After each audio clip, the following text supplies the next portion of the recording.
Bah, bien sûr. Merci, bon courage, bon rétablissement. Re tout le monde du coup, quand vous avez pu le voir monter en Ligue 1 du coup, et sans doute suivi avec le nul de Saint-Etienne, champion de France de Ligue 2. Ce qui est vraiment une juste récompense dans la saison, c'est juste mérité. Alors certains diront que c'est mérité pour Saint-Etienne sur la deuxième partie de saison, bah ouais mais il fallait être bon sur la première aussi. Et puis comme on l'a vu, le match nul contre Guingamp, c'est pas non plus démérité. Ils ont tenté de jouer le temps alors qu'il y avait un 2-2. Donc, enfin bref, c'est pas ça le sujet. Parce que le sujet, c'est. Je vais d'abord, parce que vu que la vidéo est pas très longue, au moins la longer un petit peu. Du coup. Ah, j'ai oublié ce que je viens de dire, c'est pas grave. Si, voilà. Je vais faire un récapitulatif du match et un récapitulatif de la saison. Alors, pour le match, bah, du coup, j'ai pas beaucoup filmé vu que c'était un match en famille. Et puis aussi qu'au bout d'un moment, je me suis retrouvé au premier rang. Parce qu'on m'avait chippé ma place pendant que j'étais parti aux toilettes, justement sur le deuxième but. On m'a chippé ma place, donc bah, pas trop envie que mon téléphone tombe dans une descente. Et puis justement, j'aurais un truc à dire de pourquoi je l'ai pas pris après. Puis ensuite, du coup, bah, sur le match 2-0, pour le top du match, je dirais plutôt, bah, c'est l'ensemble de l'équipe, hein. Ça a très très bien joué. On avait l'impression de retrouver l'équipe du début de saison. Une équipe où tu avais l'impression qu'elle avait zéro lacune ou qu'elle avait aucun épuisement. Forcément, une montée en Ligue 1, ça donne envie de se donner à fond. Alors oui, mathématiquement, on n'est pas promu, mais il n'y a aucun moyen qu'on ne monte pas. Quasiment, il faudrait une catastrophe pour qu'on ne monte pas. Donc on se considère déjà en Ligue 1, sachant qu'il nous faut un point sur les 2 derniers matchs. On affronte Amiens et Concarneau, c'est pas le calendrier le plus dur. Et puis du coup, pour en revenir au match, l'ambiance elle était au top. Moi je donnerais 10 sur 10 pour l'ambiance. Alors le parquage parisien, même si on ne les a pas entendus, j'avais l'impression que c'était vraiment très très ambiancé. Donc je mettrais un petit 6 sur 10. Puis du coup, généralement je note le contenu du match et le scénario. Bah, le scénario c'est... si on parle de scénario, de genre le match dans l'ensemble, du coup bah ça c'est plutôt match dans l'ensemble. Donc je mettrais... allez... 7, 8 sur 10, je mettrais plutôt 7 sur 10 parce que au vu, il n'y a pas eu beaucoup de résistance en face, donc on n'a pas eu beaucoup de suspense, mais bon, au final le résultat est correct, puis c'est mérité. Puis pour le scénario du match, bah, 10 sur 10, forcément quand tu as une montée en Ligue 1 au terme, et bon on le savait pas à ce moment-là, mais on finira champion plus tard dans la soirée. C'est tout de même l'un des meilleurs scénarios qui pouvait être possible et se réaliser. Donc au final, c'est juste un des meilleurs scénarios. Puis du coup, bah, maintenant on va passer au récapitulatif de la saison. Dans l'ensemble, c'était une très très bonne saison. Avec des premiers mois qui étaient vraiment très très prometteurs et qui se sont avérés l'être. Où on domine souvent les équipes, on marque beaucoup de buts, ce qui est différent de l'année dernière. Et puis on a pu voir surtout que le danger pouvait venir de n'importe où.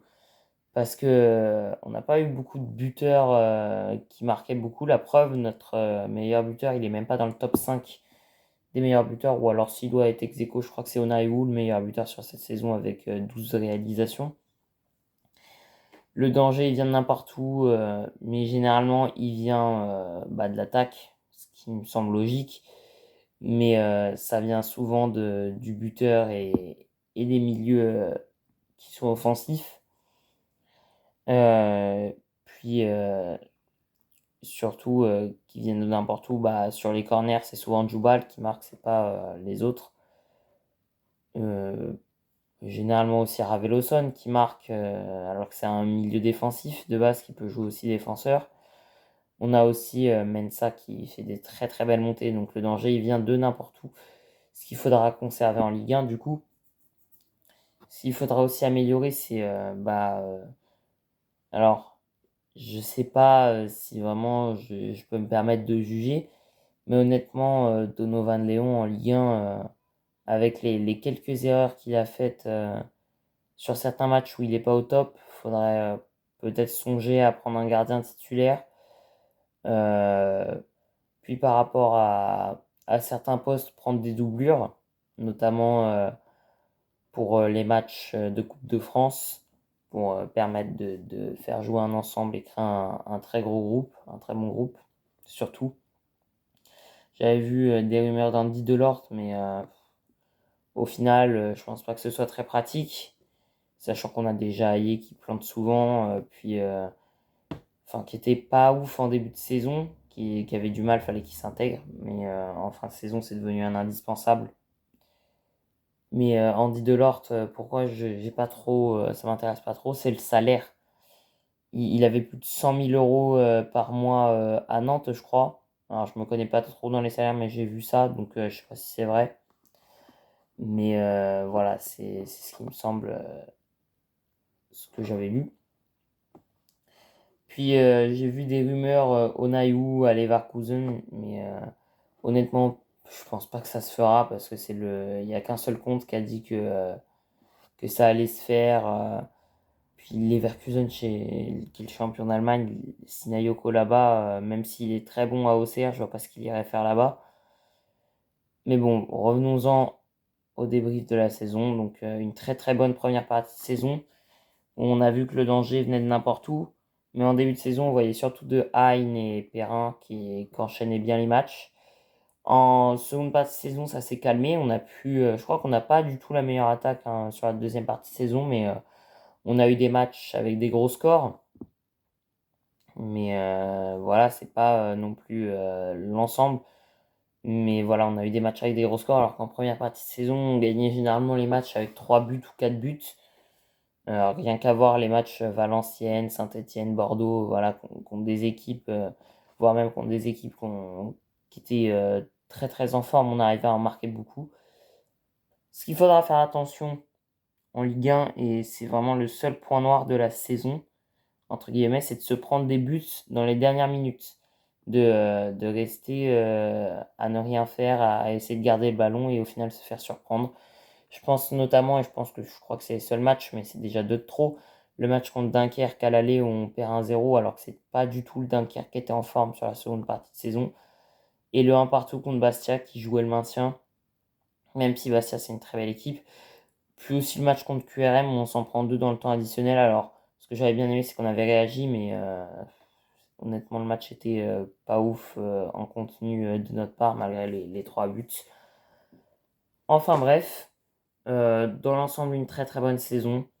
Si j'ai un mot à dire, c'est incroyable, c'est juste incroyable de monter en Ligue 1 et de finir champion quand l'année dernière on redescend à cause des 4 descentes, puis que Nantes nous chipe la place alors que sur l'ensemble de la saison ils n'ont pas fait grand chose. Nous on a eu notre période noire et ensuite on avait fait du très bon.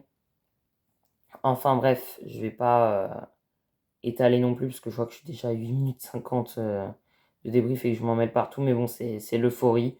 La prochaine fois je pense que je m'organiserai un petit peu plus pour le match contre Concarneau, mais encore je suis même pas sûr de faire de vidéo. C'était même pas prévu que j'en fasse une aujourd'hui avec le débrief. Et puis j'ai juste aussi autre chose à dire. J'ai oublié de préciser qu'on était le 5 mai, donc le lendemain, donc hommage au Bastiais pour le drame du stade Armand César qui a fait quasiment 20 morts et plus de 2300 blessés. C'est une tragédie sans nom. Et donc c'est pour ça qu'il n'y a pas de match aujourd'hui, que le match de Ligue 1 Lille-Lyon ou Lyon-Lille, je ne sais plus, l'ordre a été reporté. Plus de match le 5 mai. Et puis c'est sur ces mots-là que je finirai cette vidéo. Donc peut-être à la semaine prochaine contre Amiens, même si ça m'étonnerait. Mais dans tous les cas, dans 2 semaines contre Concarneau. Allez, à plus.